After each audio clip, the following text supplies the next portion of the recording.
It's insecure people who have the hardest time building wealth because every dollar has to be spent flexing to look rich instead of becoming wealthy. Nobody really cares how you live your life, what kind of car do you drive. It's really just how secure are you? He is a #1 national best-selling author, a co-host of The Ramsey Show, and one of the top personal finance experts. We have the inspiring George Kamel in the house. I found out over 60% of people 35 and under, social media is their #1 source of financial advice. So you're watching a TikTok of a guy telling you to go open up this whole life insurance policy, to borrow money tax-free, and then go buy 10 pieces of property. All they're doing is being over-leveraged, trying to get rich quick. And they're gonna fall flat on their face, or worst case, buy the guy's course for $3,000 and then be broke after that. What does true financial freedom look like to you? I think it comes down to What is the mindset that needs to change in people in order for their bank account to change? There's a lot of delayed gratification missing from today's culture, and it's not all your fault. Like marketing, the companies, technology, it all exists to create everything to be frictionless so that your money passes through your fingers like sand. And the problem is if you don't grab a hold of it and make a plan for it before the marketing companies do, it's over. It's game over. Your bank account's gonna be back to zero and you're gonna be paycheck to paycheck. And here's what's crazy, Lewis. You would think, well, people who make more money, it's much easier for them. I just saw a Goldman Sachs study. 40% of people who make over $500,000 are paycheck to paycheck. So it's not always the case that you make more, you're just gonna save more. If you don't get control of it, your lifestyle creep will just rise up to meet you. You'll have a bigger car payment, a bigger house. So 40% of people making over $500,000 a year are living paycheck to paycheck? They're broke. There's nothing left in the month after they make all of their payments. How is that possible? That's my question. Now, if you listen to the Ramsey Show, you'll go, oh, I see how it's possible. They overextended themselves, over-leveraged, got way too big of a house too soon because now you have to live a $500,000 lifestyle. There's expectations. You don't have to. Of course you don't have to. You gotta buy the boat. Sarcasm, by the way. People watching are like, wow, this guy's an idiot. It's sarcasm. But there's expectations you put on yourself, expectations your people around you put on you, and a lot of them are self-imposed, truthfully, because nobody really cares how you live your life, what kind of car do you drive. It's really just how secure are you? The more secure you are, the better your ability to build wealth. It's insecure people who have the hardest time building wealth because every dollar has to be spent flexing to look rich instead of becoming wealthy. Wow, man. Would you say that emotionally immature people could make lots of money, but they usually lose it all? Oh, I mean, Dave Ramsey would tell you that. He'll be the first to tell you he out-earned his stupidity in his 20s. He knew how to make money in real estate, but he was so over-leveraged, so cocky about it, that he lost it all because there was so much risk in his life. And that's why we are so anti-debt. It's because debt equals risk, more debt equals more risk. And if you go on social media, which I found out over 60% of people 35 and under social media is their #1 source of financial advice. So you're watching a TikTok of a guy telling you to go open up this whole life insurance policy, to borrow money tax-free, and then go buy 10 pieces of property. All they're doing is being over-leveraged, trying to get rich quick. And they're gonna fall flat on their face, or worst case, buy the guy's course for $3,000 and then be broke after that. What is if someone says, I have an amazing financial opportunity in front of me where I could double my money in the next 6 to 12 months. It's this revolutionary new thing. It's decentralized. It's this unbelievable opportunity. You got to get it now before everyone else. What do you say to someone that's like, I think I can double my money in the next 6 to 12 months? Oh man. Well, #1, I go, why? What's behind that? Because usually it's one of 3 things. It's fear, it's greed, or it's pride. And I call those the 3 stooges of wealth building in my book, Breaking Free from Broke, because at the root of it, I was looking back at all the Ramsey Show calls we've taken where someone fell flat on their face trying to build wealth faster than they should have. And there's nothing wrong with making a lot of money. There's nothing wrong with doing it in a shorter amount of time. But I love this biblical proverb. Proverbs 13:11 says, wealth gained hastily will dwindle, but whoever gathers little by little will increase it. And so that's tortoise and the hare. And so the faster you're trying to chase something, the higher the chance you won't get there. So that's the scary part when someone goes, well, I'm going to double my money in 6 to 12 months. Who told you that? It's a guy, an acquaintance, or a guy I met at a party. Whatever it is, they're full of it. If it sounds too good to be true, it is. I mean, there's no guarantees in this life. Anyone telling you anything is guaranteed to double your money, you're about to get hosed on this deal. And so the more boring it is, the more excited I get about the opportunity, quote unquote. Because I'll tell you, Lewis, the only time I hear the word opportunity on the Ramsey Show is when someone is trying to justify a terrible decision. Really? But they've convinced themselves that I have an opportunity to buy the house from my dad, even though I'm broke and don't have the money. It's always an opportunity. An opportunity to lose your money. Yeah, but that's it's human psychology. That's how we can justify it. If it's an opportunity. I'll never get this again.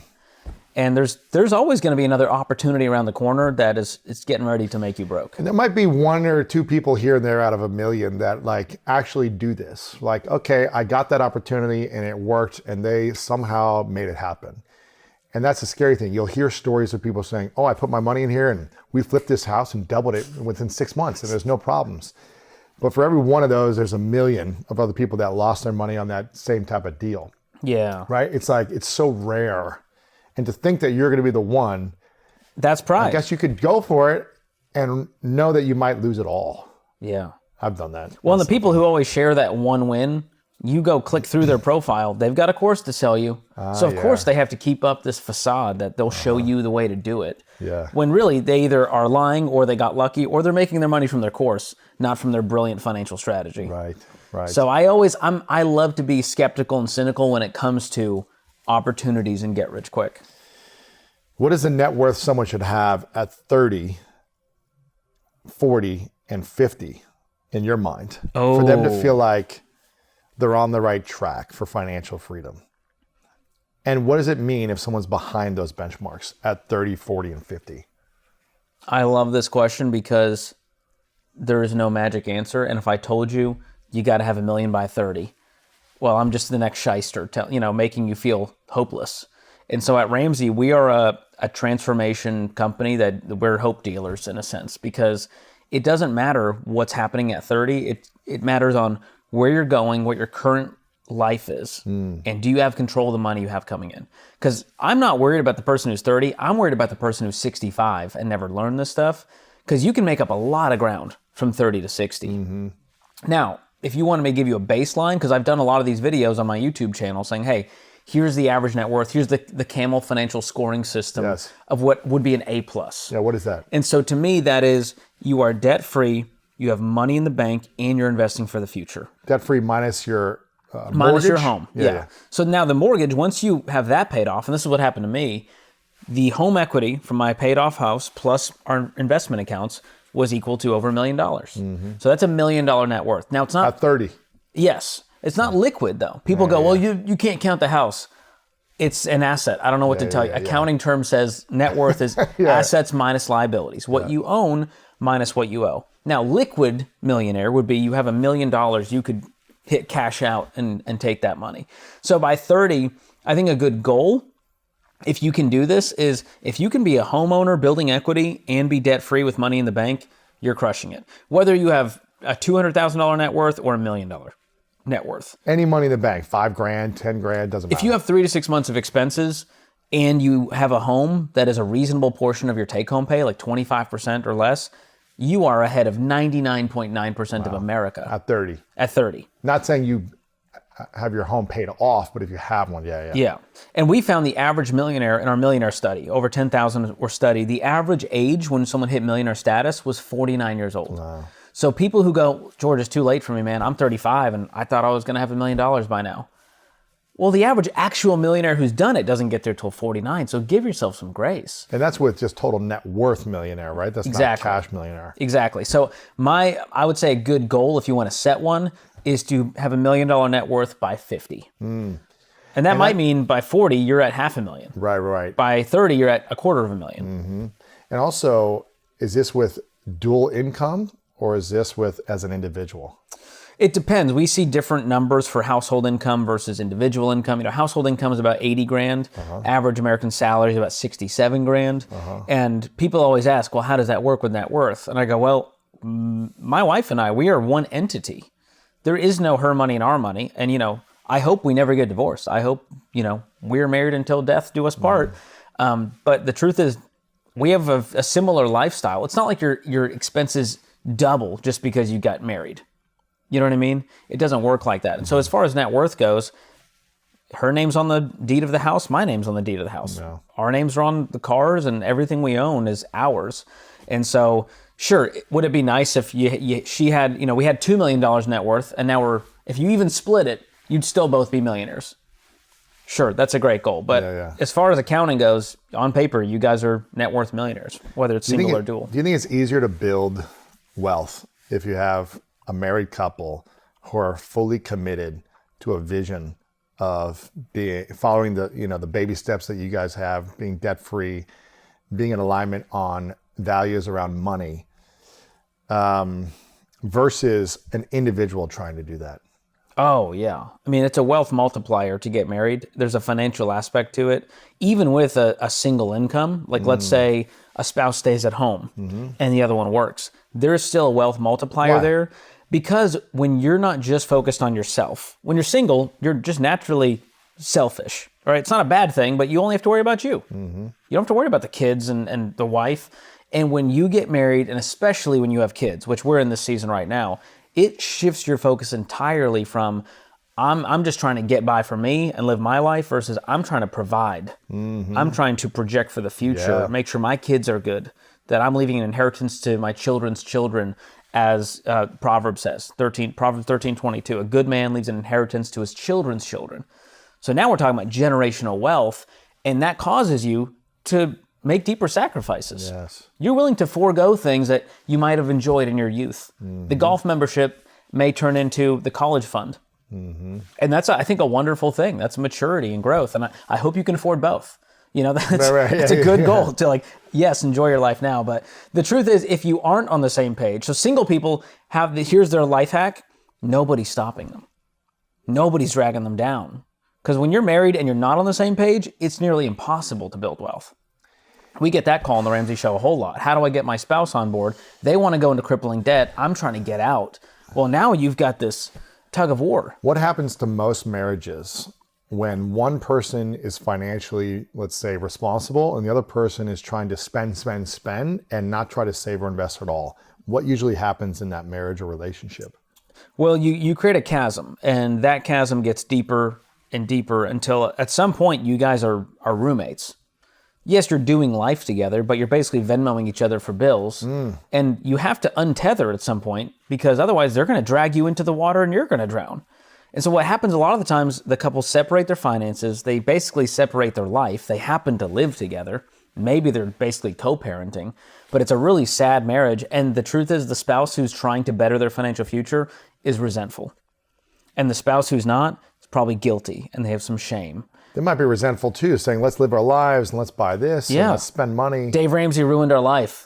I can't believe they drank the Kool-Aid and now they want to become debt free. We used to have a fun life. What's wrong with a car payment? And so I've never seen it work out where they call in and go, you have the couples who say, we've had separate bank accounts for 35 years and we have a great marriage. Sure, that's one issue. And I still think you would have done better had you combined your life entirely. Interesting. It's crazy we're willing to combine a bed, our DNA, make children together. And yet we're like, whoa, you're not going to look at my bank account. You've seen me naked, but please do not look at my bank account. That's just wild behavior. What is that wound coming from when two intimate people who can have sex in the same day of meeting each other, in the first month of meeting each other, but won't talk about money, and eventually after years won't align their money together? What is that saying about the wound or the psychological challenge that individual might be going through? Yeah, I found there's a couple of buckets as to why someone is very hesitant to combine finances. Number one is past hurt, trauma, baggage. So there was a previous marriage. Around money? Around money, specifically. So there was a previous marriage, that spouse was out of control, and now they're so fearful that they need to protect what's theirs. So there's a fear element to it. There's a shame element to it, is if they knew how I spent my money, they would not approve. There's a control element to it. You see this a lot with narcissists. They're not going to have any purview into how I spend my money. They're not going to tell me. So there's all this fear, shame, control. These are not good emotions to be like filtering for your lens of how you're going to handle money. And what I found is that at some point, there's what I call financial infidelity. And it's not always super malicious, but you find out one spouse has been saving up. They got 20 grand over here. Meanwhile, you're trying to pay off your debt and you're struggling. What is financial infidelity and why is it so harmful to a relationship? Financial infidelity is where there is not full transparency and accountability in a relationship when it comes to money, and that causes one spouse to do something behind the other's back. Sometimes maliciously, sometimes it's addiction. That's another huge reason why couples are not willing to combine bank accounts. There's an addiction there, and once there's combined bank accounts, there's accountability, and they don't want that. They want to keep their vice. And so that's a huge thing we see on the show. Now, sometimes it's the most nefarious thing you can think of, right? They're cheating. We had a call. This was so crazy. This is one of the most craziest calls we've taken. Rachel Cruz and I took this call. This woman said, me and my husband, our finances are out of control. Great. Normal call so far. He shows up to the apartment complex with a new car, never told me. He's got a car payment on it, took out a big loan, never even discussed it with me. And she goes, and I'm no better. I've got my own financial problems. And he goes on all these vacations, doesn't tell me. And she goes, in fact, he's on one right now. And I went, I'm sorry, what? She goes, yeah. We said, well, where? Like without you? I said, that's not a thing. It's weird. And she said, yeah, he's on a cruise. And Rachel said, does he do these a lot? She's like, he got a few more planned this year. So now our ears are perked up. And I go, Amy, and they're married. I think he's cheating on you. Yeah. Like I didn't want to just tell her, but I had to imply. And again, I don't know the full story, but you got to go, that's weird. Here's the craziest part. I said, do you ever go with him? She said, well, I wanted to go on this one. I told him I was going to book a ticket, kind of jokingly. Next day, he says, did you book it? And she said, no, I didn't book it. And he said, good, I don't want you to go. They're married. This is and they've got kids. Wow. And so these kind of calls break my heart. And it starts with, never got aligned when it comes to money. They were never on the same page. And suddenly things are bad. And that is the number one thing you've got to do before you ever put a ring on it. Yes. You've got to make sure that your money values are aligned. More than anything else. You can disagree on politics and still have a great life. Even religion. You could get by if one of you is Catholic and the other one. But money, that will destroy you. Isn't that interesting? I've seen couples who are like, one's Christian, one's Jewish, and they somehow work out. Yeah. I have seen people who like, okay, we have different sexual tendencies or whatever. Like one person likes to have more sex than the other, and they still work it out. But when money is not aligned, for whatever reason, there is so much friction that maybe they can stay together for a long time, but just suffer, and eventually it falls apart. Why is money such a big indicator of the potential success of a relationship or the potential downfall of one? Well, money, number one, is, people like to quote the verse and saying, well, money's evil. No. The love of money is the root of all evil. So it's this love, this greed, this like, I can't be satiated. The discontentment is really at the root of that. But money is so emotional. It touches everything. I mean, any goal you have, money is usually a part of that goal. Even something like starting a family, having kids, that's going to cost some money to raise a kid, send them to college. Maybe you want to cover the wedding. All of these things affect your finances, where you live, the kind of car you drive, everything that is visual in this world that you experience, money is tied to it. And then the other thing is we all have a way we grew up with money. Some of it was scarcity. So when you get some money, you're like, oh my gosh, this is crazy. I'm so rich. I want to spend because, or you go, I'm so tight because money was, even if you have $5 million, we get these calls and they go, well, I grew up poor and now I'm scared to spend a dime because what if I go back to that? Right.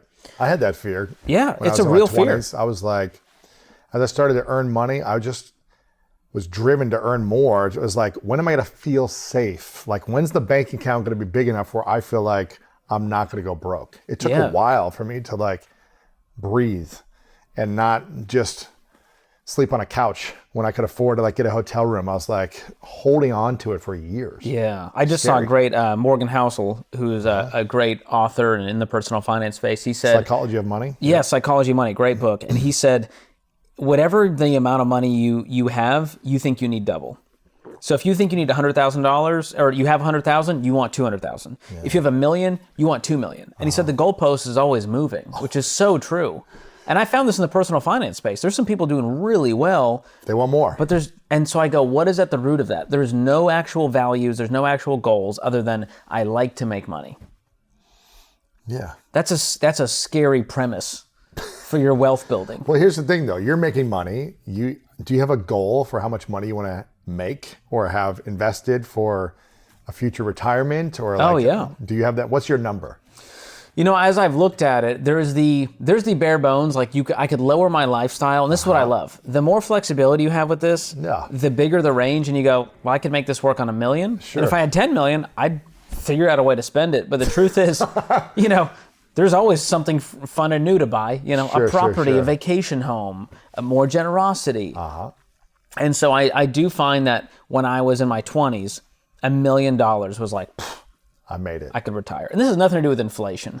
This is just like your prefrontal cortex isn't baked yet. Yeah. And the truth is, a lot of people have $1 million saved in retirement or less, and they have very wonderful lives.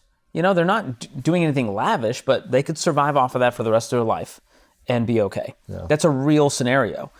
And so for me, I found like the 2 million mark for a millennial, knowing that, you know, 20, 30 years from now, I want to be work optional. $2 million is like, that's a good baseline, I found. 2 million at 65 or? In your 50s even. Your 50s, yeah. Yeah. Okay. Because you don't, you know, I'm assuming I'm going to live a long, full life.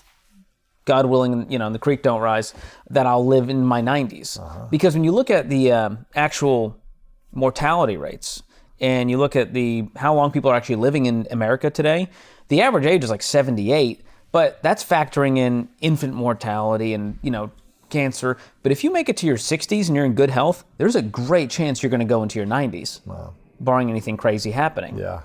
And so too many people aren't planning for that 30, 40-year retirement because they're going, well, if I die at 78, I'll retire at 65, I need a decade.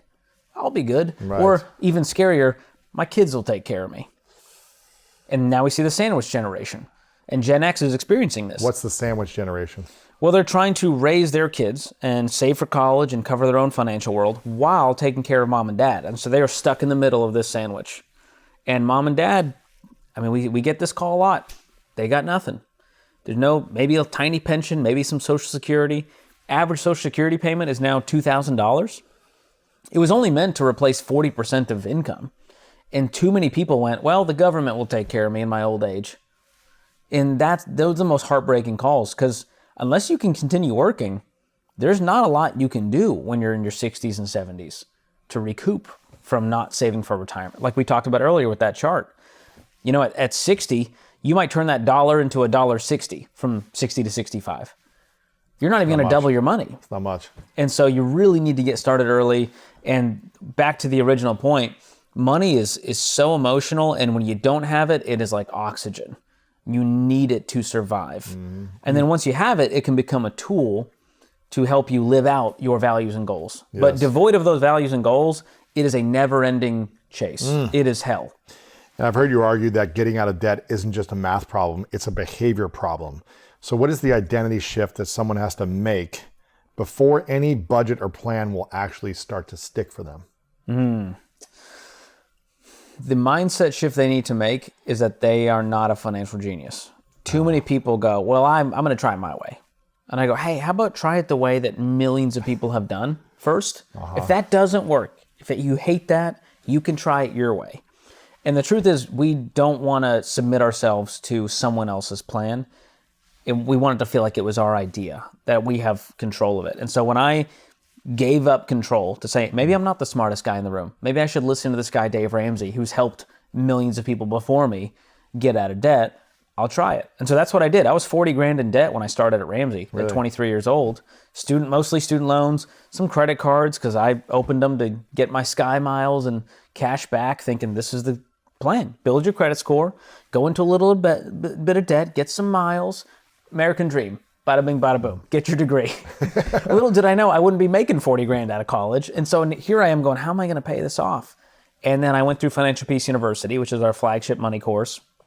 And I followed the debt snowball method, which says, hey, Forget interest rate. We are not trying to be mathematical geniuses here. We're going to focus on the smallest balance first. And that gives you a quick win.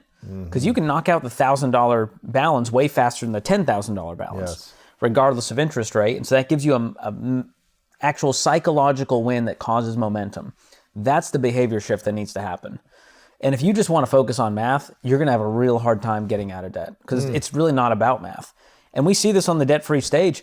People lose 100 pounds on their debt-free journey.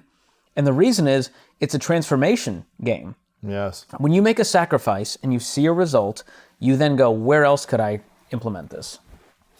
Yeah, in every area of life. And I feel like for whatever reason, you might have a stat on this, but in the last 5 years, I'm assuming debt has just increased so much by individuals.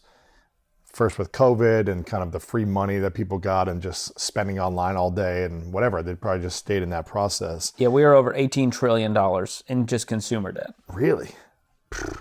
It's pretty wild. What is the average debt of an American today? Do we know? Yeah, if you have debt, the average is about $40,000 in the consumer debt, and then about $100,000 once you factor in student loans, mortgages, and all kinds of $40,000 in like credit card debt. That's all Consumer kinds of debts debt? combined. So that's the average if you added up their cars or credit cards and took the average of that. But I mean, we're seeing the numbers continually go up. We're at 1.67 trillion in auto loans. That's a record. 1.66 in student loans. Oh my gosh. Another record. 1.3 trillion in credit card debt as a nation. That's a record. What happens to a nation when 1.6 trillion in credit card debt turns into 10 trillion in credit card debt? What happens to individuals and a nation? We point fingers at the president and say someone needs to do something about this. Inflation's out of control. Wipe us clean of our debt, right? Yeah, because as prices go up, the problem with debt is it makes it more palatable to, take in that amount. So new cars now are almost 50 grand. Average new car payment is $750. Holy moly. Now, if we said, hey, you can't use debt to buy cars, what would happen to car prices? They'd go down because nobody's willing to spend $50,000 on a car. Or you just buy used cars. Exactly. Same thing happened with college tuition. Why did it skyrocket faster than almost anything else? Because colleges realized all these loans are backed by the government. Parents and families will continue to just take these out like monopoly money. We can raise prices and no one's going to care. That's the scariest part about debt is it's like, you're boiling the crab here and you don't realize it's too late until it's over. And you're already in crippling debt. And so that's the biggest mindset shift you can make is to just take debt off the table and say, I'm only going to buy things I can afford. The exclusion being your mortgage. Obviously, a $300,000, $400,000 house, very few people are going to have the foresight to go save cash for that. That's hard. It happens. Yeah, it's hard. But it's few or far between. So mortgage is the only one we won't yell at you at. But every other type of debt is avoidable if you're willing to have that delayed gratification. And I know you drove a $4,000 car. I was in a car for 5 years. Back in the day. Yeah. Now you could have went out and bought a nice one. A $20,000 car with a payment. This gets me from A to B. Why do I need to spend all this money when I had a 1997 Cadillac Eldorado Baritz? It's a pretty sweet car. It was nice. But it had no radio, it had no AC, it had no Bluetooth. So it didn't have the conveniences of, I had to entertain myself. No CarPlay? No CarPlay. Oh my goodness. No flat screen TV in the front there, but it got me wherever I needed to go. Yeah. Well, that's because you were secure and you knew you're not trying to impress everyone else. I wasn't trying to. And I was like, I'm using this whatever $500 or $800 car payment a month that I would be putting into a car payment, plus insurance, plus whatever else, into my investments every month. Like that was going automatically into my investment account. And it was building for my future self to say thank you. And I want to look in the mirror at 50 and 60 and be like, look back at my younger self and say, thank you for not spending all that money on that stupid thing that you wouldn't want a couple years later anyways. Yeah. Thank you for setting us up for success. Now look at this rich family life we have. Not just financially, but a rich life where we get to take adventures and create memories from experiences and trips and travel the world or whatever we want to do because of you at 25 and 30. Thank you. I want to look back and say thank you to my younger self. Yeah. And that's some vision casting. You Yes. got to think about what the 10-year out version of you is going to be proud of versus Yes. regret. And so it's a pretty good filter to go, if I can just avoid financial regrets at 25, I'm going to be okay when it comes to building wealth. Now, I've still made some regrets. Sure. I'm still a risky guy. It's like, We live in let a me try fallen this. world. Let me roll the dice on this project and see if it works. Yeah. But you can take more meaningful calculated risks Yes. because you've set yourself up. I have a goal for how much automatically is going away every month for a future goal. Yes. So it's like, all right, if I'm going to buy some expensive lattes every day because I've automatically saved and invested the amount that I want to, that's on me. I'm going to live my life how I want and how I choose, right? I'm not going to be like Graham Stephan. I'm going to have sushi. I'm going to enjoy the sushi and not save until I'm 60 to eat sushi. He'll get it paid for. He'll do like a sponsored post and get the meal covered. But that's true. When it comes to that, the budget is what freed me on that. Like everyone thinks the budget is some, straitjacket mechanism for people who want to be tightwads. The budget allowed me to go, no, I budgeted for the frivolous coffee purchase every couple of days. And I budgeted to invest $500 into my kid's college fund. And so once you actually create the budget, it frees you. It's permission to spend. Then there's no guilt or shame because you planned for it. Zero. And you're like, man, I'm automatically saving and investing every month. I can do whatever I want with this money. Exactly. This is my money to do anything. Being intentional allows you to be more impulsive 100%. when it's in the budget. You kind of sort of have your impulsive line item. I like that. But the financial system right now, I feel like is designed to keep people in debt between credit cards, loans, and the buy now, pay later offers. What would you say then is the biggest debt trap that people are falling into right now? Buy now, pay later has skyrocketed, and it's scary how many people are using it. It's over 1 in 4 Americans use buy now, pay later. 1 in 5 are using it to cover groceries. Oh, no. It used to be the frivolous entertainment. I can't afford the laptop. This, yeah. Yeah, the furniture, the appliance, that's the old school. And now people are just using it to live and just adding it to the tab. And what's really scary is that 40% have been late on their buy now, pay later payment, which then triggers the fees, the interest. And the craziest part to me is not even the interest and fees, it's how much more it causes you to spend. And there's data on this. Why? Klarna will brag to retailers saying, hey, put Klarna under your cart and it will add up to 40% for your order size. Come on. On average, Why? 40% more. Because think about it, Lewis is buying a $100 pair of jeans. Well, I see this buy now, pay later. Now it's just $25 today, and I can do the other $25 2 weeks from now, another 4 weeks from now. So what happens? And well, now your cart went down to 25. We can add some more stuff to the cart. And so you don't feel it. Again, to my original point, it's become so frictionless to spend money, and it's exactly how companies like it. And so you have to add friction back into your life by saying, I'm not even going to have my debit card info tied to that account, let alone my credit card info. I'm going to not have any of these buy now, pay later apps on my phone that are going to tempt me to go spend more. And you have the value. Your identity is, I'm a guy who doesn't borrow money. I'm a guy who pays for things in full, who saves up over time, and I'm really intentional. And once you do that, it's become real easy for me to not go into debt. For someone who has been in credit card debt, student loan debt, deferred their debts for later dates for a long time, and that has been their identity based on their behaviors, how do they shift their identity overnight or over time to be a completely different identity and not be a person who goes into debt? Because it's a behavior, it's a mindset that they've had, that they've embodied. Maybe it wasn't by choice originally. Maybe they made a poor decision financially and it just snowballed the wrong way. But because of that action or that circumstance, it has become their identity. How do they shift the internal identity first so that they stop making those choices externally? There's a humility that comes first of going, hey, maybe I'm not the smartest guy in the room. Maybe the way I've been doing it, even though it's normal, isn't actually optimal for my financial future. And then the other piece of this is you got to decide what kind of person you're going to be. Are you going to be a person who just always has a payment because that's what your parents told you and society told you? Or are you going to kind of swim upstream? And I just talked to a bunch of college students yesterday at Arizona State University, largest public university. And it was scary to me how many of them had some student loan debt, had some car debt, had some credit card debt, and they were so nonchalant. They were like, well, I'd rather see the money in savings than pay down the debt. Not that exciting to pay down the debt, very exciting to see my savings grow. But they're not realizing there's a false sense of security when you're hanging on to debt while having some savings built. It's not real money. Exactly. When you owe a lender $40,000 and you got $10,000 in the bank, the math says you're broke. Yeah. And that's the scary part, is you have to realize I can do so much better if I invested this car payment instead of gave it to Toyota lending for the rest of my life. So that's the math I do with college students, especially the young people. I pull out my investment calculator. I go to RamseySolutions.com. I plug in the numbers and go, what's your car payment? $500 a month? Great.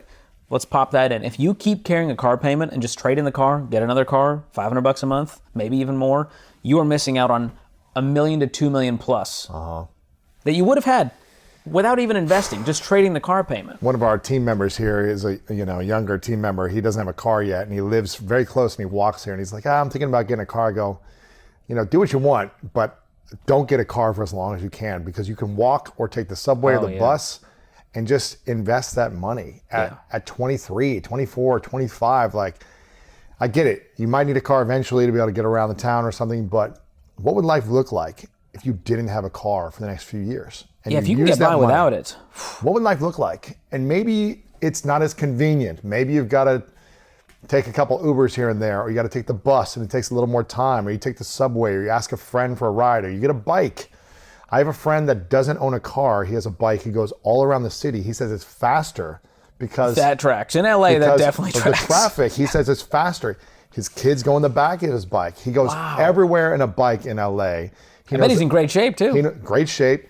He knows all the bike lanes. He's got the app that tells you where to go to save time. And it's like, for 10 years, his name's Michael Schneider, he hasn't had a car in LA. He goes to the airport in his bike and leaves it at the airport. Chains it up at the airport. At the airport, everything. And he goes, it's created freedom in my life. Financial freedom also, but also just, I'm outside. I see nature. I'm choosing to go places intentionally. I get a workout, all these things. Like the minimalist, it's kind of that simplicity mindset of just how can I do more with less? Yes. And even to cars, the car is just the first portion of buying the car. Then you got gas, maintenance, the insurance. I mean, we get calls on the Ramsey Show. They go, well, my car payment's $1,000, but the insurance is $300. Then gas was costing them $1,400 a month. Oh. Because it's one of these gas guzzlers. $2,500 a month right there. Exactly. Imagine putting $2,500 a month into your investment account. That's how to shift that. Once you go, you need to get angry. And that, to your point, you said, what is going to cause someone's mindset to shift who is carrying that debt? Yes. It's anger and pain. That's got to be the catalyst. Because you know this, I want to be in as good of shape as you. But I'm not at a point in my life where I'm so out of shape that I'm angry enough, that it's painful enough. It's not big enough pain. Yeah, that's why we're inspired when someone drops 150 pounds. If I drop 10 pounds, you would barely notice. You know what I mean? No. And so that's where there needs to be enough pain. And so what I try to do in the Ramsey Show and when I'm talking to people is pull the rubber band back to make them feel that pain. Because we've been desensitized. We're really good at avoiding pain, even when it's there. Gosh. We've got so many vices in our life and distractions and anti-boredom devices. We never have to actually experience our pain. We don't even know the amount of debt we're in. We're not going to look at the credit report or the bank account because that's negative energy. And so when you're actually forced to deal with the reality, that causes some pain. Now we can start somewhere. Yeah. What is the one thing people buy to look rich that actually guarantees they'll stay poor? Oof. Man, I mean, the car is the most glaring. The house is the biggest. That's the biggest purchase that people buy as the I've made it. And you see this a lot. The scariest part is this happens with high earners.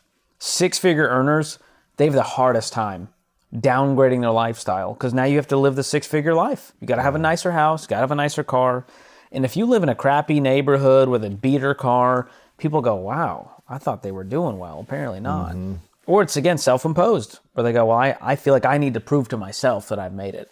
So it all goes back to that insecurity. And when you're secure in yourself, you're self-aware, you know who you are, what your identity is, what values you have around money, that to me, that person is going to build wealth, whether they make $50,000 or $500,000. Because otherwise, you can make all the money in the world. And if you're insecure with no self-awareness, with no real values or goals, just kind of untethered, you're going to go spend it all. That's so interesting. So if you're emotionally or psychologically insecure, you're going to be financially insecure as well, it sounds like. Either making poor financial decisions to look more successful or more secure. or just not having the confidence in yourself to go earn money based on your lack of worth. Yeah. It's funny because I'm not saying I had it all figured out money-wise. I definitely have my money challenges, but I was so happy living in a 2-bedroom apartment until I was 40 years old. It might sound weird, but it's like, I didn't need more. I was also never married. So I was like, why buy a house? Do you need a 5-bedroom house right now? I don't need this. In LA. And I was like, I don't want a starter home, like a 3-bedroom home. I have just to say you have a home. Yeah, I didn't need that. I was like, let me just invest. I live fine in a 2-bedroom apartment. No, I had a nice 2-bedroom apartment and I wasn't upgraded. a dump. Yeah. But I didn't need that to flex. And I didn't need a nice car to flex. The only reason I bought a new car was for like a tax purpose for the business eventually. Otherwise, I had my $4,000 car for years. And then I was like, all right, I think I want like GPS, I want like radio. That was essentially what it was. But until then, I was happy in a 2-bedroom apartment, a $4,000 car in my late 30s. Wow. And I was fine. You know what I found out? That this is something I'm guilty of. Once you go to a certain level, you can never go back. And the best example I have is Keurig. So I drank Keurig in college, right? I had the Keurig coffee machine. That was my college go-to. And then I found out about the AeroPress. Now I'm making espresso, making lattes. Oh, you're like, man, I'm like a... And now I went, wow, I can't drink the Keurig anymore. Now I have a fancy coffee machine. I get single origin beans and I grind them fresh in my Baratza Encore grind, Yeah, you're a barista. And now I go to a hotel with a Keurig and I go, oh, I can never drink that. And I found out this is what I realized. It's an epiphany. Maybe someone else has figured this out. The happiest people are the ones who can drink a Keurig happily. Yes. I'm jealous Or now. even powdered coffee, instant coffee, Yes. just put it in some water. And I used to judge them and say, wow, have some class, have some taste. And now I just look at them and go, must be nice. Must be nice to be Must free. be nice. Yes. Psychologically, you're free from needing it to be a certain way. So now translate that to the financial world. Oh, man. Now I'm jealous of the person who has a simple life, the car that gets from A to B. Yeah, it's got a little fender bender here and there. It's not the prettiest. And they are happy as a clam because they're debt free. They bought themselves freedom by avoiding the debt.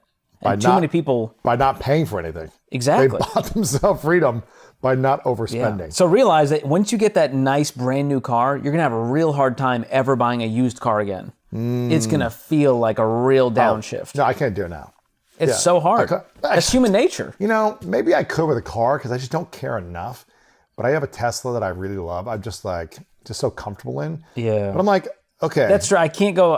I'll never not be able to have a Tesla anymore. Electric, man. It changed my life. The Tesla, self-driving changed my life. I realized how little I enjoy driving once it did it for me. And it's just better than you. Yes. It is 6 cameras. It's better than 100% of the time watching versus my human brain. It's a superior machine. It is. It's unbelievable. It's hard to go back to the Stone Ages. When I drive my wife's car now, I'm angry. I'm like, oh gosh, I have to hit the pedal on my own? I have to hit the brake? This is insane. And so that's a great analogy for just human evolution and our standards. And so that's why it breaks my heart when people live beyond their means. Yeah. They have the hardest time ratcheting down. If you're going in debt to go beyond your means, it's going to be really hard to go back to a level you're not comfortable with. Yeah. Versus someone who's making 45 grand, who's not living above their means, but they're just having a hard time getting by. I could help that person all day long. Oh, gosh, you know what? When I was in high school, my mom bought me a $1,000 car. It was what was it? It was a Honda Prelude, and it was probably 1993 or something like that. It was a stick shift. It was a 2-door. It was so beaten down, but it was the coolest thing for me to just be I'm driving my stick shift, the little 2-door car. I was happy in that car. $1,000 car. It only lasted for a year and a half, but I was this gets me to school and back. I can go see my friends. It was the coolest thing. Isn't it funny how you look back at that nostalgia with joy? You're that was when I may have been my happiest, and because you were living the simplest. I mean, now I was struggling and psychologically and relationships and all these other areas of my life. But sure, you didn't have the maturity. Exactly. Yeah. But from that $1,000 car, I was this is the coolest thing ever. So maybe I could go back and have listen, I could do anything if I had to, but if I was going to buy a used car that was maybe a stick shift, truck or something, just to have something to get me around, maybe it's all right, cool, I can enjoy this. That's the new thing now, is we want to go back to the old school analog, add friction back in. I want it to be difficult to drive the car. You think people really want that? I'm getting all this content fed to me of homesteading. My wife really wants to have like land. You like live in Tennessee. You're probably essentially homesteading yourself. You know, it's like you guys live in Tennessee. You've got like my friend Dr. John Deloney, that's like his thing. His vibe he wants to just have a ton of land, be able to live off the fat of the land, have the garden. And it's this idea of having, you know, a little piece of land, a few acres, having your own animals, chickens, growing your own food, and living off grid, where you don't need to spend money on a car, on rent, on electricity, on utilities, the on chaos water. of society. Exactly. You don't have to be bought into the machine, right? You can just save your money, invest it so you can buy your piece of land and live off grid. What do you think of that lifestyle? I feel like it's coming back, or I'm just being fed this content that more people are doing it because they don't want to be spending so much of their time making money to pay bills. Yeah. They want to be spending their time with their kids, teaching their kids, tending to their animals and their land, having quality time, making bonfires, playing board games, and living that dream. What do you think about that life, or people wanting to go back to that way of living versus the conveniences of life? I think most people love the idea of it. I think they would hate the reality of it. Of how hard it actually is. It can get old real quick, and how much sacrifice it actually takes. I mean, go ask a farmer. You're like, I want to live on a farm. And do you know what time they're up? Yeah. Do you know how much they're working during that day just to like get by and survive and tend to the fields and the crops and the animals and the cattle? It's an insane amount of work. So the homesteading became popular on Instagram.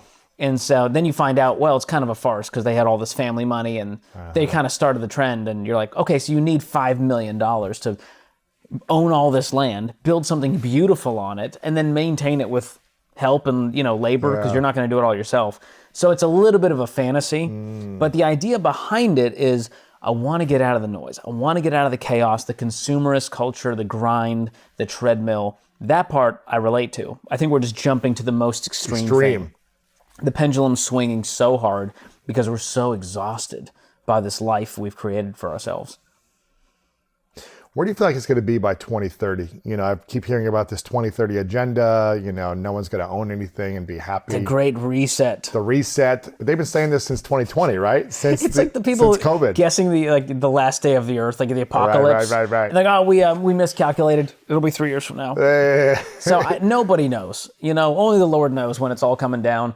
I live my life. But in terms of the financial situation, not like the world. They're saying there's going to be a crash and it's too good to be true. There's a bubble with AI, and you know, there's all kinds of financial institutions going, hey, the market's not going to be good the next decade. It's going to be a real rough and tumble. But then it always comes back. Well, you look back, what were they saying a decade ago? Same thing. No one predicted where we'd be today. Yeah. And so I think there's a lot of pessimism, and that's what gets clicks. If you went, hey, the market's going to continue to do great, keep on keeping on. I'm tuned out now. There's not much you can say there. Yeah. But you can dig all day long into how terrible things are going to be. So I'm a glass half full kind of guy when it comes to the future, the economy. Everyone thinks, you know, everything's inflated in the stock market right now because of AI and technology. And I'm like, what if you're wrong and AI actually bolsters the stock market for the next decade? And we'd see, you know, we saw returns like 25% up, 23% up, 17% up in the last 3 years. Wow. And then people go, George, you always say 10% returns. Nobody's getting that. I'm like, you're right. If you've been actually investing, you'd notice it's been more like 17, 20, 23, 25% the last couple of years. Yeah, but if you average it over the next 40 years, if you get 10%, that's amazing. Exactly. And that's what we've seen. I mean, there's more up years than down years in the stock market if you go look at the charts. And there's not a whole lot of years where there's a crash like 2008. And there's a whole lot of years where it's up 10, 12, even 20%. And so I'm not like a, you know, pie in the sky guy. I like to look at the data to inform what could happen in the future. Yeah. What does true financial freedom look like to you? I think it comes down to peace for me, because you see a lot of people with billions of dollars who have no peace in their lives. They don't have good relationships. Their family doesn't like them. And so when you think financial freedom is just a number, you have missed the mark completely. It is so much more than that. And so financial freedom is, do I have to do what I'm doing to get by? Or do I have options? So it's option, it's margin, it's the freedom, it's the flexibility to go live where you want to live, do what you want to do without being beholden to payments or a paycheck. So yes, once your assets can replace your income, that technically is financial freedom. Because you technically have that passive, I'm going to call it passive income. Sometimes you're working, if it's real estate, nothing passive about it. You're working to manage it.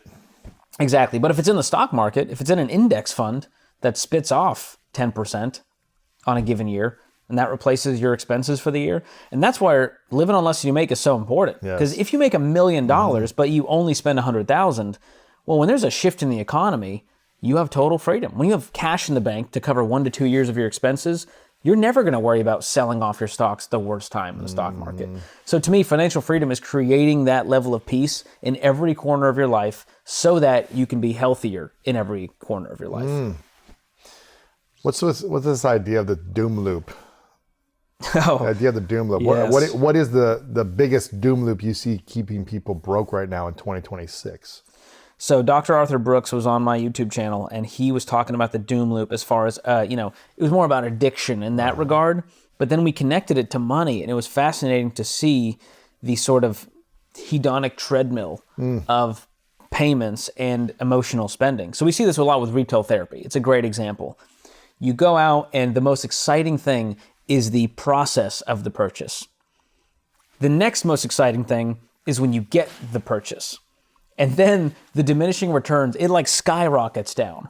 So what happens? You feel guilty about making the purchase because it was likely impulsive. It was more than you should have spent. It was on a credit card or buy now, pay later. So what do you do when you are anxious, guilty, feeling shame? Well, now I'm going to DoorDash a $30 burrito to eat my feelings and then go buy more stuff to get that next dopamine hit. So that's what it's all about, is we get addicted to the dopamine hit, whether it's sports betting or the prediction markets or retail therapy.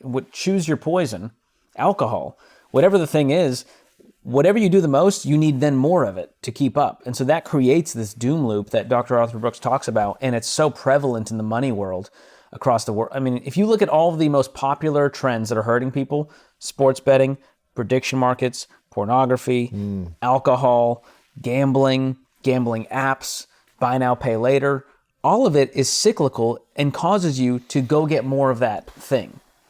None of it is like, hey, I got it, I'm good.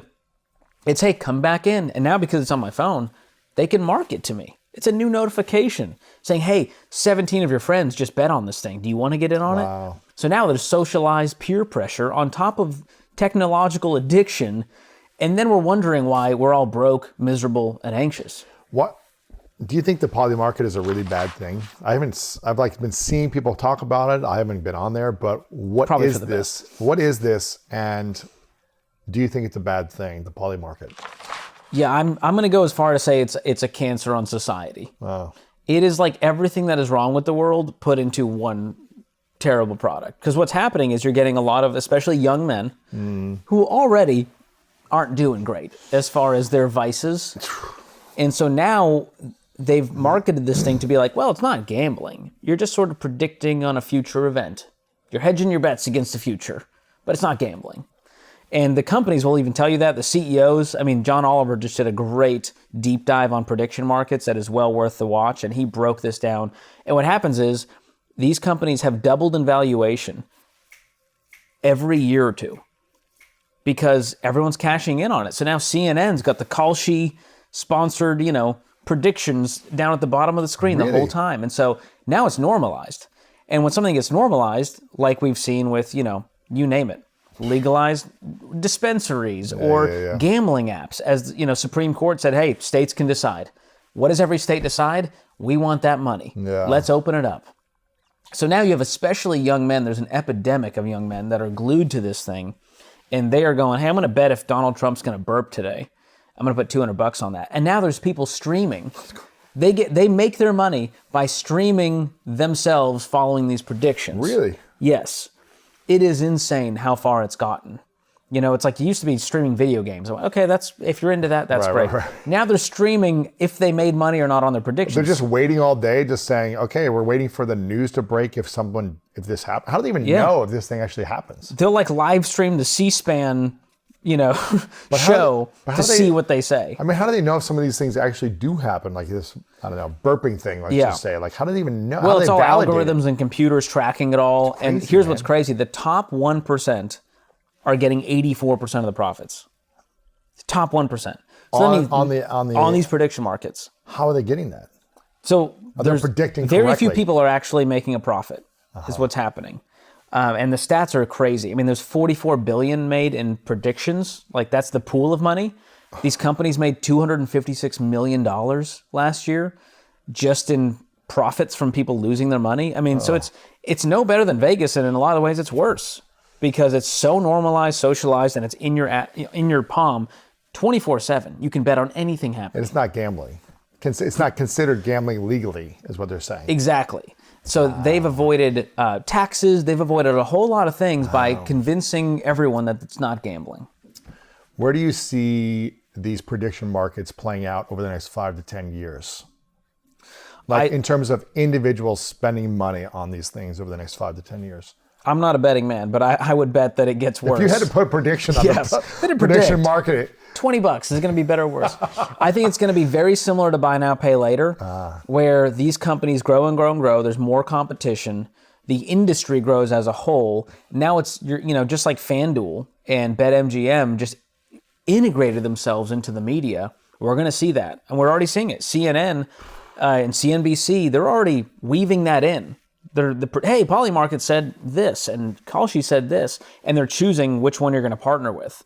And now these companies are making a lot of money by including this into their broadcasts. Is all money made good money made? Ooh. Are there unscrupulous profiteers? What is the psychology and what happens in the mind and the nervous system of a human being when they make money in a certain way where they know maybe that's not the best way, or maybe it's not in my value system, or maybe I've had to shift my value system to justify making this, whether it be through drugs and alcohol, through sex, through porn, through selling their bodies, through gambling, through prediction market, whatever it is, something that's out of alignment with their core values, or they've had to shift constantly their value system to make sense of how they've made money. Is all money made good money made? Absolutely not. And I tell you that because the calls we get on the Ramsey Show, we get people who they're questioning, hey, how do I leave this field? I don't feel good about it. And it's not even as nefarious as that.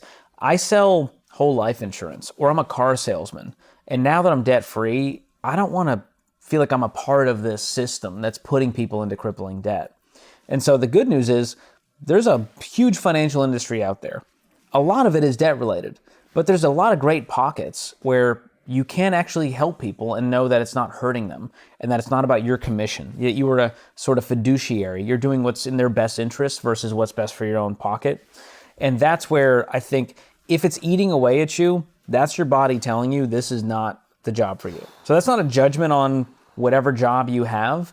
But if you're a person who says, this is my identity, this is the moral values I have, the political values, whatever it is, when there's that cognitive dissonance, that will eat away at your soul. And so there's a soul tax to be paid, and the longer you stay in that job, the harder it's going to be to recover. And so I always encourage people, do something where you sleep well at night, knowing you actually help people. Otherwise, you have to either justify it of why it's good, or you have to make peace with it. And making peace with it is way harder. Yeah. Do you believe the American dream is dead? If your American dream is owning a private jet, yes, the American dream is dead. That's the bar we've set for ourselves of what the American dream is. It used to be like, a house, 2.5 kids, white picket fence, a car. And now we're mad. That was the boomers generation. We're all angry at them for ruining everything. So now the new American dream for a lot of people, I think a healthier one is debt freedom. Like we're all aiming at freedom and peace now, which is the healthiest version. The most unhealthy version of the American dream is get rich quick. I got to step on everyone else to get to where I want to go. And at the end of it, you go, okay, the goal is to make a lot of money. If you polled 18 to 25-year-olds and said, what is your goal in life? Make a lot of money. I mean, that's the most viral call I did on the Ramsey Show. We uploaded it to TikTok. It was an 18-year-old who said, how do I turn 100,000 into $1 million by the time I'm 25? And I went, okay, so you're 18, 20, so 7 years, you want to turn 100,000 into, you need $900,000 in growth or make that much in 7 years. So I asked him, why? He said, I don't know, it was just a question. As soon as I poked one hole in it, he got spooked, but he had no real goal other than, here's what he was really saying. I'm scared if I don't have $1 million by 25, it's too late for me to ever build wealth. Wow. That my life is going to suck if I don't have $1 million by 25. So the American dream, the definition is squishy now. And depending on who you ask, the American dream is to make $100,000 or it's to make $10 million. And so you need to set that bar for yourself, but you need to do it for the right reasons. And it all goes back to, how secure are you? What are you actually aiming for? You have a family? Because that changes your goal significantly versus the young single guy who just wants to make a lot of money and live a lavish life. And you can go read Ecclesiastes. Guy named Solomon tried it. Richest guy in history, had it all, and he went, everything is meaningless at the end. He said, eat, drink, be merry. Yes, have a good time, but know that none of this really matters in the end. And I was like, that's a mic drop that I think a lot of young people need to hear. And you hear rich people say it all the time, right? Money's not everything. And they go, well, I'd like to find out for myself. Yeah, easy for you to say because you got money. Yeah, as you sit on your yacht, one of your many, and so that's the hard part is you kind of need to experience it. How do young people believe older people who have money when they say money is not everything? It's just angering to them. They don't want to hear from someone who has it. Right. And so that's again where life experience comes into play. You kind of have to get a taste of it, of the thing that you want, to realize it's not going to fulfill you. I'll tell you what, money hasn't been the reason I am fulfilled, but it adds a lot of fulfillment. Yes. It adds a lot of fulfillment. Because you've used it as a tool. Because I've used it as a tool. And being broke wasn't enjoyable either. Being broke wasn't fun and fulfilling. But when I was broke and I found a way to create joy in my life, I was happy. I didn't want to be broke, but I found a way to be happy. And I think that was interesting. I was like, oh, I can enjoy life with very little, and I can still have a great time and have these adventures and have this sense of freedom where I can just jump on a bus and go across the country and try this new thing. And it cost me $50. I don't have anywhere to go, but I can do something adventurous. That idea of wonder was enriching in my life. Yeah. Once I flipped the interpretation of where I was at in my life, when I was like, oh, I don't need to be rich in order to have a good time. I can do free things and create cool moments in my life. Now, it didn't mean I wanted to stay poor. I didn't want to stay broke, but I've definitely... Yeah, it's not a virtue to say I'm going to stay broke forever. No, I didn't want that. I was also scared because I didn't know how to make money and I didn't understand money. I didn't have the knowledge or the emotional intelligence around money. So I was scared of money. So it took me some time to really start researching and having a language around money and having conversations around it and asking questions around it to where it felt more accessible for me to earn. I had to learn how to develop internal value and self-worth so that I could receive money. And I think that was a process for me. But I'll tell you what, if having money and earning money has created more value and confidence in me to enjoy life. But I don't think I would have been fulfilled had I not learned how to also create inner peace in the journey. Because there's a lot of people who have a lot of money who are stressed out and overwhelmed all day. And the poor person saying, well, I'd rather have that rich guy's life or gal's life and be stressed than be poor and stressed. Yeah. There's an argument for that, but there's also an immense pressure and an immense that I've seen wealthy people who are internally sick have, where they commit horrible actions in life. They do really bad things with the money. They commit suicide because they don't know how to handle it emotionally and psychologically. And so if you are internally sick and have a financial abundance, that's not a good combination. Yeah. And so it's learning how to have freedom and peace is what I heard from you. That is really the American dream. Yeah. If you can have inner freedom and inner peace and be debt free. And then learn how to create a financial freedom for yourself, whatever that number is for you. Then you can create that fulfillment of life with it as well. Exactly. And Dr. Arthur Brooks, he said there's 5 things you can do with money, and one of them doesn't bring happiness. And this goes back to your point. So the first thing you can do with money is you can buy stuff. Second thing you can do with money is buy your time back. That's a great one. Third thing you can do is buy experiences. Spend money on experiences, especially with people you love. He said that one has one of the greatest ROIs. The fourth thing you can do is save money, invest money. Also great, very good feeling. And then the fifth thing is giving money away. And the one thing that won't bring happiness is buying stuff. Yeah. And what is the one thing we focus on as a consumer culture? Buying. Stuff. Because guess what? Rich is visible. Wealth is invisible. And so stuff equals rich to a lot of people. It showcases you're rich. Yeah. I'm not going around with a t-shirt with my 401k balance on it. You know? I don't have a shirt that says, I have inner peace in a 401k. Although that could be some good merch. We'll work on that. Yeah, that's good. Buying your time back. That's one of the things I've been doing recently, having kids now, is how much stuff can I delegate that I don't enjoy doing or that takes me a lot of time so that I can be more present and focus on things that I'm good at or enjoy. That's a game changer for me. And then buying experiences. I mean, this is the vacations, the trips, the memories. Like when your kids are older, that's the stuff, the core memories made from like 10 to 16, those are formative for your kids. And so that's where I want to focus on instead of, but I had some pretty sweet stuff that my kids ended up having to send to Goodwill after I died. Right. And so that, to your point, the older you get, the more mature you get, the more secure you get, the more you focus on those other 4 areas. And too many people have over-indexed on stuff because the easiest one to show people that you've made it and to show yourself that you've made it. If someone is a compulsive buyer of things, what is missing inside of them that requires them to constantly buy online, offline to feel good? Well, the root of that is discontentment. And what's underneath that could be a myriad of things. But namely, there was something that happened in my life, probably a past trauma or a childhood, a scarcity thing, where I learned that the way I could cope was by getting a thing.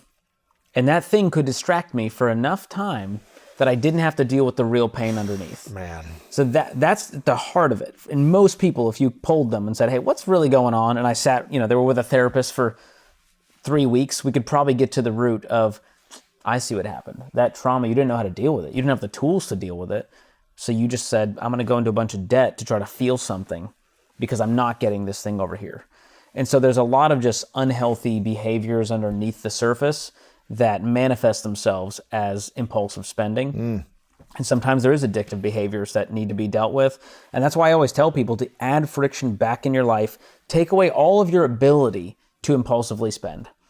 Whether it's through accountability with a spouse, removing your debit card info, don't have the app on your phone. It's like if you had a bunch of junk food in your pantry, are you going to be more tempted to eat junk food? 100%. And if your pantry is filled with, clean foods, I mean, the green room over here, we were just joking about how clean the foods are. Everything's high protein. All the drinks are super clean, no sugar. And I'm going, well, Lewis is going to be healthier if he doesn't give himself access and temptation to the things he knows are bad for him. Yes. And yet when it comes to money, we give ourselves unfettered access to all the things that are destroying our life. And then we wonder why we're not where we want to be. We're not feeling how we want to feel. So the solution is so much more simple than we would give ourselves credit for. But it's to add friction back to our lives, make things intentionally a little more difficult, because that's where the true peace and growth lie. And the easier you try to make life, the more comfort you chase, the more miserable you'll end up being. And Michael Easter wrote a great book on this called The Comfort Crisis, where he talks about it, kind of how we got here. And he has a whole, a website called 2%, where he goes, 2% of the people take the stairs, 98 would take the elevator. And so it's do the hard, uncomfortable thing, because that's what creates a fulfilling life, not chasing the easiest path that was laid out before you by marketing companies. What would you say is your biggest struggle with money today? From being, at the Ramsey Show and teaching these things and applying it, what is your biggest challenge still that you deal with around money? I've done Strengths Finder assessment, and my number one was futuristic. So I'm always so focused on the future, and I have financial plans for days until I am 98. Here's what the net worth might be. Here's what I could do. Here's all the variations and projections. And I have a really hard time stopping myself and say, stop, you're good. You don't need another goal. Be content with the life you have. Be present with the people around you and stop being so focused on, okay, what's the next thing? What's the next thing? And that is the one thing I really struggle with today. And part of it is because I'm a nerd and I just enjoy it. Yeah, it's fun. It's like a hobby for me. It's fun. I don't golf. I don't work out. Yeah. I make financial projections on my phone and whittle at them and have fun with that. But there is a real truth to it that I need to work on my own version of what contentment looks like when it comes to wealth, because I know the goalpost will move. Yeah, once you hit it, then what? Yeah, you see this with the FIRE movement, financially independent, retire early. Yeah. You'll see the threads and they'll go, hey, our goal is 2 million, but now we're thinking 5 million. Just with the way things are going and kind of how we want to live our life. And then when they get to 5 million, what happens? Well, I think 10 million, with inflation. I mean, I feel like 10 million is probably a safer bet. Then they work jobs they hate that are burning them out. They're making great money, a couple $100,000 if they're shoveling it all away. That's kind of how the FIRE movement works in your 20s, 30s, and maybe even 40s. But then they're burnt out and they spend the rest of their life trying to recover from the marathon they just ran that wore them out. And so there's I think just a healthy balance of moderation here. Be intentional, but don't lose your soul to some financial goal. Wow. What is the philosophy of the FIRE movement? The philosophy is, I don't want to have to work till I'm 65 and not have that freedom to do what I want to do, to set my own schedule. And therefore, what I'll do, which this is the one good thing about it, is that delayed gratification. I'm going to work my tail off. I'm going to make as much money as I can, spend as little as I can, and invest the difference. Mm-hmm. So it's just taking a good thing to an extreme. You know, anytime you take something to an extreme, it usually ends up being unhealthy. It's like financial minimalism, almost. Yes. And so it's cool because they're not living flashy lives. They're driving the older cars. Yeah. They're not taking all the trips, but at what cost? And so I'm a big fan of live your life how you want to live it now while preparing for the future. And then you can change some dials on there. You don't need to work till you're 65, but let's also not villainize work. Because what happens is they find an encore career, because someone who's making $200,000 had a lot to contribute to society. Had value. And you stop giving value to people just to like sit on a beach all day. You get bored real quick. I'd be bored. Exactly. And so they find themselves with an encore career doing the thing they probably should have been doing all along, maybe even making more money. Because they were good at it. And they found like, oh, I'm good at this and people find value from this and I get paid really well and wow, amazing. Exactly. So there's a balance to be found there, and that's the one thing I'm struggling with is how aggressive should I be? How can I ratchet down and enjoy life more now and spend more on, my wife wants to go to Disney. My daughter's 2.5, my son's 7 months, and you're like, and you're like, oh, it's just for us. And that's okay. It's not for the kids because they can't enjoy it. Yeah. Once I told myself, it's okay. Not everything has to have intense utility for it to be good. And I'm such a utility guy. Really? I have a hard time letting go and going, this is a waste of money and it was worth it. Man. I want to waste money in the right ways. That's what you did with that jacket, right? Exactly. You wanted to look good. I want to look good for Lewis. I said, let's really spread. And now Lewis wants one. I love that jacket. It's a nice jacket. Next time we're going to be in matching jackets. I like it. Yeah, I like that a lot. If I had muscles like you, though, everything would be short sleeve. It would I just want you to know that. I'm hiding a lot here. I like that, man. That's cool. I appreciate it. What's one thing, if you had to spend and indulge money that you would never spend on something in the next 12 months that would bring you more joy and live in the moment now, what would that be? Oh. Thing, trip, item, whatever. So the two areas that we focused on, my wife and I, because now she stays home. So we met at Ramsey. So the money, goals, and values aligned. Already there. It was beautiful. We saved a lot of time on our dates without having to talk about all that. Sure. And so she ended up staying home when we had our first kid after her 9-year career at Ramsey. And so my big focus, I said, hey, the home is now your office.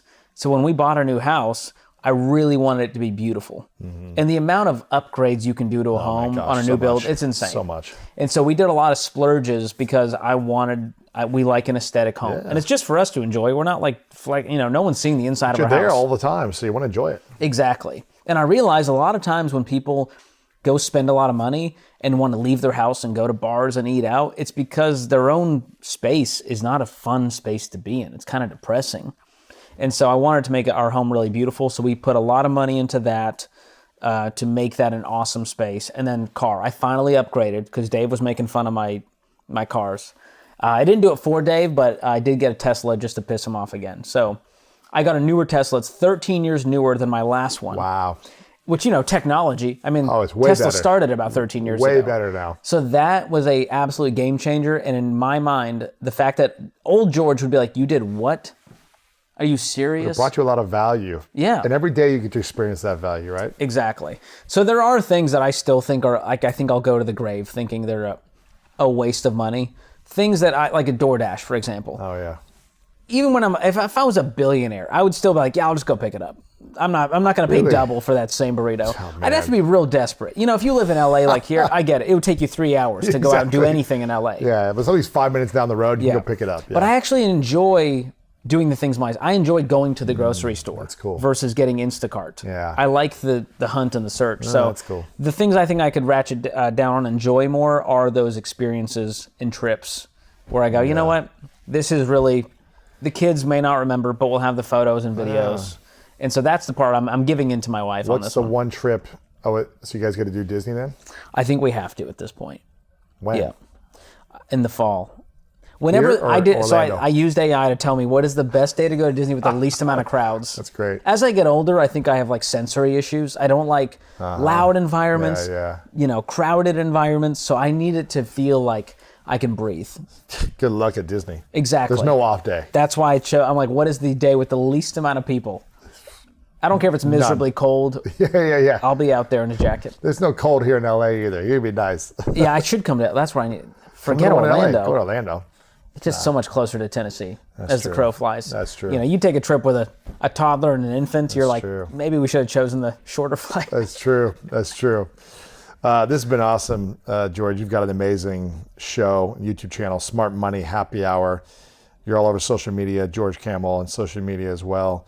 And you're doing a lot of man on the street content now, which is kind of cool. So you're going out there and you're asking people, the real people, what's going on, and you're getting the content Harassing strangers for views. It's a lot of fun. It's voyeuristic, I think, is what people enjoy about it. I got to try that at some point. It's figuring out how much time it takes. You said it just takes so much time. Oh, it's a good, you're out there 4 or 5 hours in the elements. And you might get a video, right? That's tough. You've been solicited by strangers in the street. Oh, yeah. Not exactly. I'm going to my next thing. Yeah. Yeah. Now you're a more intimidating figure. Right. But I also think people would rather talk to you than me. So I think you've got a shot. You never know. What if you offered people $100 to give you have a conversation? Wow. We should try that. I'll see if Dave Ramsey's willing to foot the bill. Yeah. So Dave, we need $1,000 every shoot to talk to 10 people. Hey, you get a lot more videos.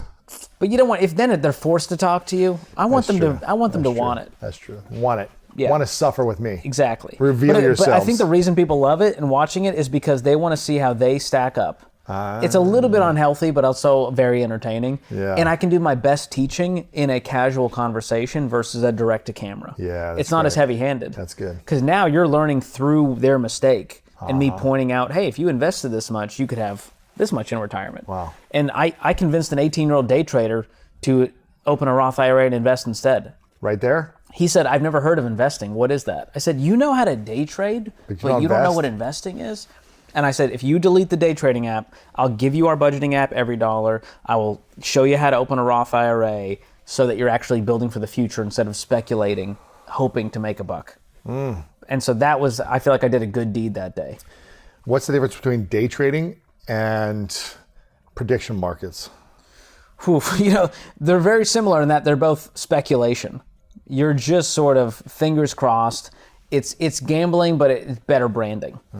I find day traders tend to be more sophisticated because it is more. You need to have more know-how. Yeah. Anybody can say, what's gonna happen on the news and what's gonna happen. Right. Is the Strait of Hormuz gonna open this week? Yes or no?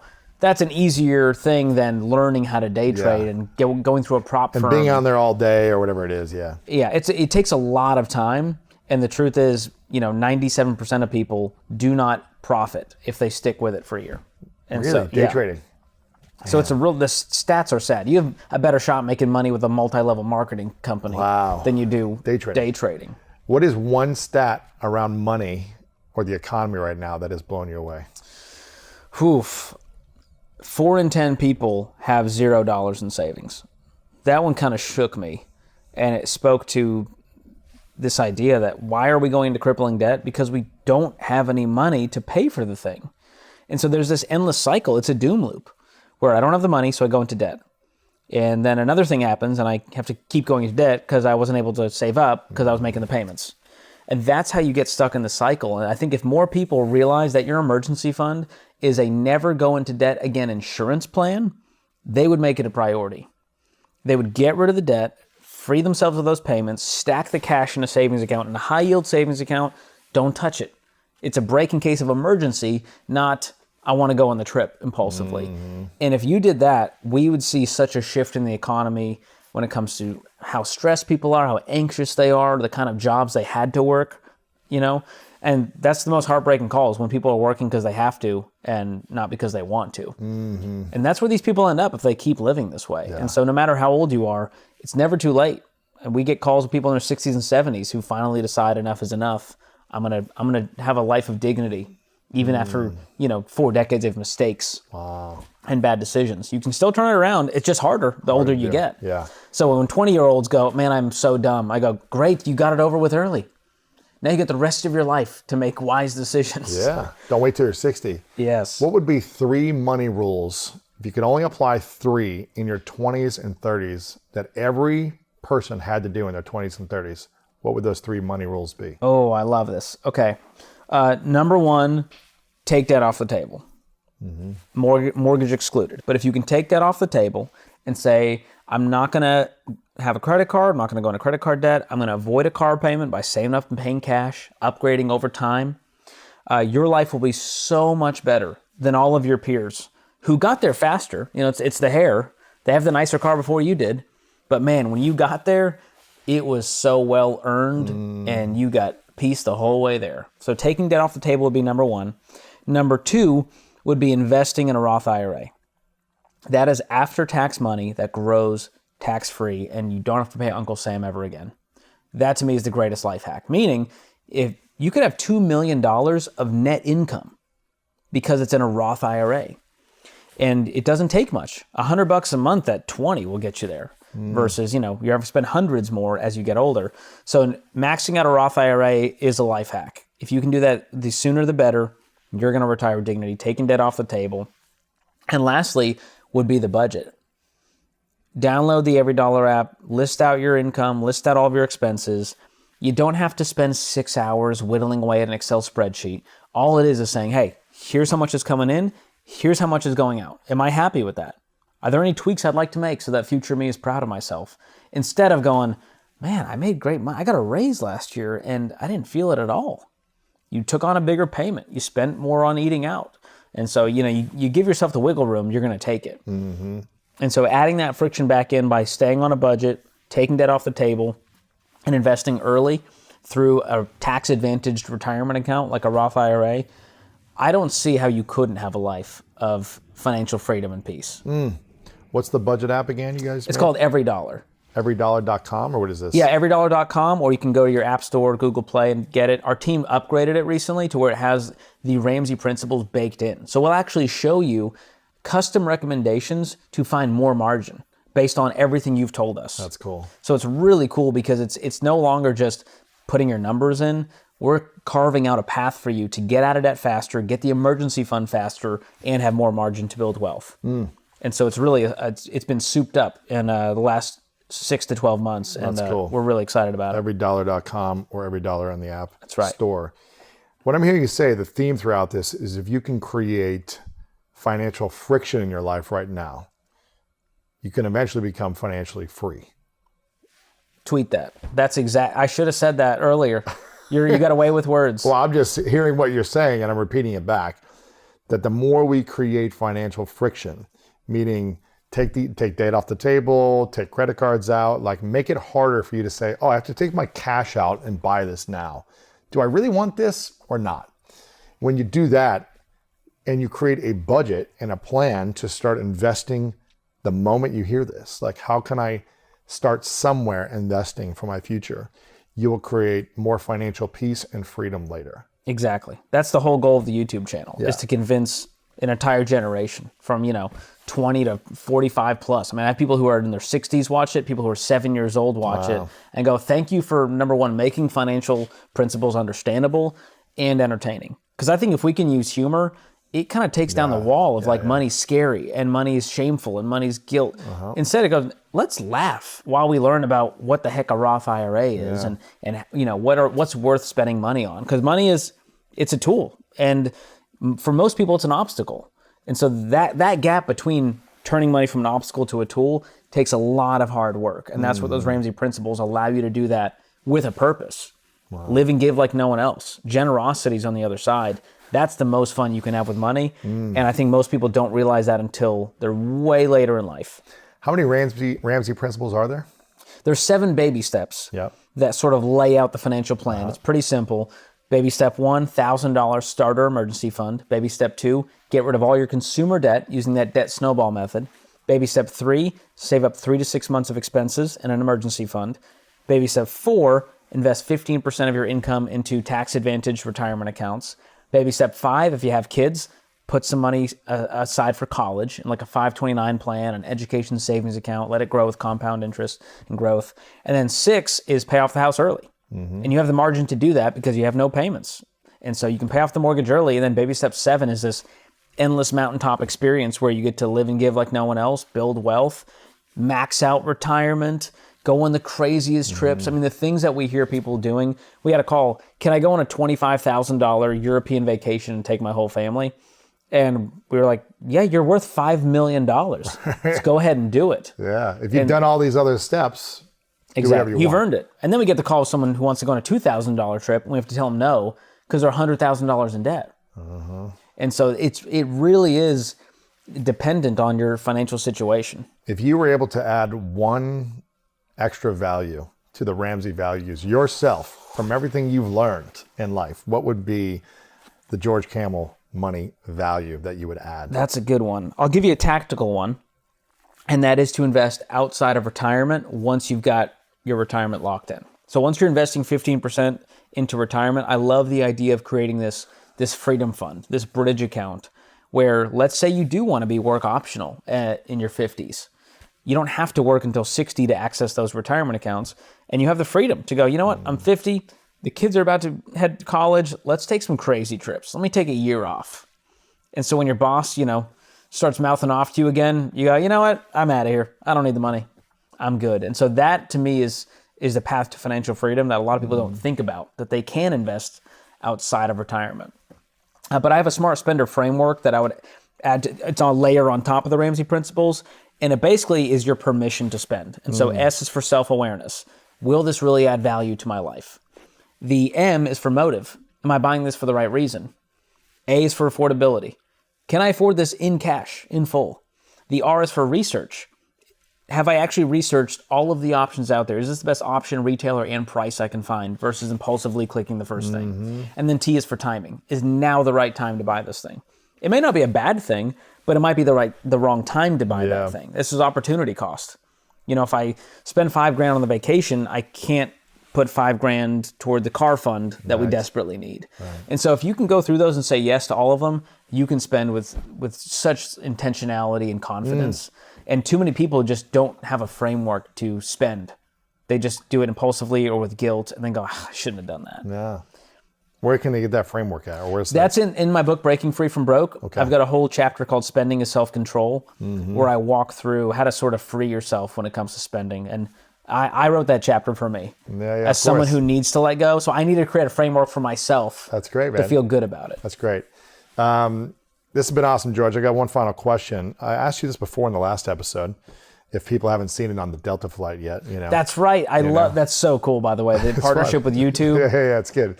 But I'm curious if your definition has changed. So we'll have to go back and see what it was before. Oh. But what is your definition of greatness? Do you have one that is there a standard definition that you use? Everyone has something different. Okay. Everyone has something different. I can share I've shared mine on here a bunch, but it's I won't muddy the waters. No, for don't you, spoil it. know? Okay. But it can be whatever's on your heart or mind Yeah. right now. Greatness to me, it's got to be something that is inspirational and aspirational. Doesn't have to And- be. and Whatever you're. This is me telling you. Yeah, it's okay. It's something that you never arrive at. I think it's almost like a virtue of bettering yourself, not for yourself, but for everything and everyone around you. To me, that's true greatness. If you're great just for yourself, that's ego and narcissism. But if you are pursuing greatness, pursuing personal growth, professional growth, so that you can create a legacy, make an impact, bless those around you, there is no better definition of greatness to me. My man, George. Thanks. Thank brother. you, Louis. Those of us that are entrepreneurial, we're like, I want to work for myself. And then you find out your boss is a jerk. 16-hour days and you're exhausted. You don't even know what you're doing and you're scared and you're lonely. Oh my gosh, it's hard. It's really hard. Since 1992, Dave has helped people